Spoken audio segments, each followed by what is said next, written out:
ML project. I think probably Krishna can elaborate more. He's already working on one of the projects. So typically what happens is, any ML project, it starts with the data. And as I was telling, the first thing, important thing is, you need to normalize the data or clean the data. That is the second step, the data pre-processing. Once you clean the data, then what you need to do? You need to identify an algorithm which fits that particular data. Because every time, all the data may not fit to same algorithm. There are multiple algorithms in data world, right? But what algorithm will fit what? Means you also need to understand what kind of data you have. Whether the data is giving you the clue what it is about. That is called supervised learning, right? You might have heard about it. Where the data is labeled and it says, if you show a cat picture and if you say this is cat, that is called labeled data, right? But if you only just give a bunch of images and if you want the machine itself to classify, that is unsupervised. So you're not giving any scope for training there. You need to probably collect them based on their similarities and all that. And then that is the reason we call it as unsupervised learning. So identifying the suitable algorithm is the important third step. Once you identify the algorithm, what you need to do is, whatever the data you have available, right? You need to think about training that algorithm to arrive at a model. So you might be wondering, what is algorithm, what is model, right? Say, just think in a simple way. Algorithm is, say for example, I just take the linear regression. So my algorithm is nothing but y is equal to mx plus c. That is my algorithm, okay? But y is equal to mx plus c is having unknowns of m and c. You don't know what is m and what is c. So your model is nothing but, based on your data, you need to come out with y is equal to either 3x plus 2 or y is equal to either x minus 1. Which values of this y is equal to mx plus c, which values of m and c will fit to the given data. That is what is your model. So once you really get to that model, then the next thing is what? You need to test that model. So how you will test? So you may be wondering, sir, we are using the same data to train. So if I use the same data to test, then it will be biased. So that is the reason what we will do is, in the beginning itself, we will segregate the data into training set and test set. So when you are arriving at the model, you will only use the training part of the data. And once you have arrived at the model, you will use the test set to validate the data, right? So that is the way you are trying to predict. Now, still you may be having questions on whether it is right, wrong, how will you evaluate? There are multiple techniques. And I think whether you heard about it or not, there is something called confusion matrix. So, your actual versus your predicted. That is your confusion matrix. So, what it is basically a 4x4 this thing. So, your actual yes, prediction yes, actual no, prediction no, actual no, prediction yes, actual yes, prediction no. So, there are 4 things. So, you need to get all actual yes, prediction yes, actual no, prediction no. That means all your true negatives and true positives you want to get to. And if you take the sum of that, and then you can definitely get to something called an accuracy. Whether it is 80% accurate, whether it is 90% accurate and all that. And you will be able to understand whether this model is making sense or whether this model needs more and more improvement. So that decision you can always take. But I think this is a typical flow of a machine learning algorithm. You are with me? I know that this can be a session by itself, but I just want to give you a glimpse of how a machine learning project flows. Okay? Then comes some of the, so I think I'm coming to a conclusion in the next 5 minutes or so. So let's talk a bit about the challenges. So we talked a lot about stakeholders, we talked about what each of the stakeholders can do and all that. So now let me just come back to challenges. What challenges we have? So the first foremost challenge what we think about is just, because I was talking, people keep asking me, about the impact on the jobs, right? So you all know the history. So if you look at the industrial revolutions, if you look at our civilization itself, right? You all know we started with what? Drawing some stone to today what we are. So each stage has taken thousands of years to get, but the last 300 years were fast. First industrial revolution, when we started mechanizing things. Second industrial revolution, and every revolution we are cutting down on the time we take, right? So now I think third industrial revolution is still in progress. We are talking about and working on the industry 4.0. So the time is coming down on each of these areas. So, and again, now every time there is a same question on how it is going to impact on the jobs.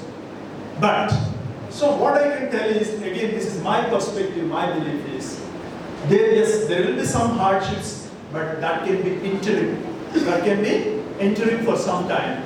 But there will be definitely, the opportunities are going to increase, because we are going to touch on the areas which we have not even thought about in some days back, right? So don't worry on the jobs aspect. There may be some interim thing. Only tip I have is those 3 C's. You keep learning, keep trying to align yourself. I think you'll be safe. Don't worry on that.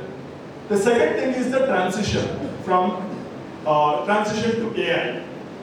So typically what happens is, anything which may challenges will be little resistant. So like that, human beings also will be resistant to AI because they want to protect their jobs. They may not cooperate in getting these implemented successfully. So all these things are some of the challenges which we are going to see. But I think overall, they all will be neutralized, and I think we can just definitely get on to whatever we want to see. So that is with respect to the challenges.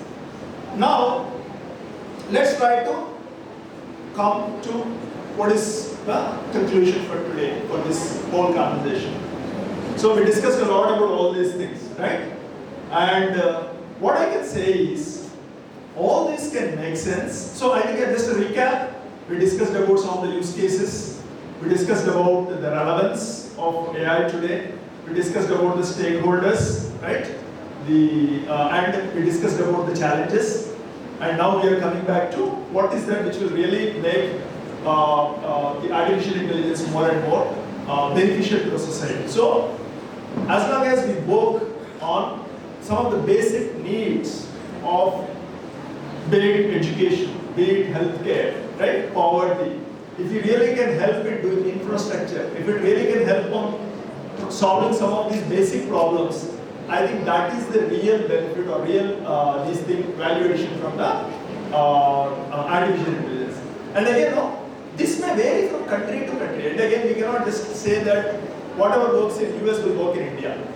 Because the thing is, we are not as mature as other economies. So the thing is, the one which will work for a developed country may not work for a developing country. Because in the developed country, the technology has been leveraged, matured, and they have created a lot of data experience. So they can definitely apply AI more effectively and easily. Compared to a developing nation like us, we are still there. We are yet to start talking about our data protection bill. We are yet to start talking about our regulations on this one. So with all this, that it's going to take more time. So with that, I just want to take this to a conclusion by quoting one small exercise, a small incident. I think you all like stories, right? So let me probably conclude this with a small story. So you might have read this also, or you might have heard about it also. This is in Vietnam. I think sometime back, again I don't remember the year and all that. So in Vietnam, I think there was some malnutrition, and the UN was watching all these things, right? So UN sent one representative to Vietnam. So this guy was looking at, so I think his job is to stay there for 6 months or whatever time frame, and he need to bring that change, or he need to see how to address that malnutrition case. So what he did was, first he tried to segregate the data, right?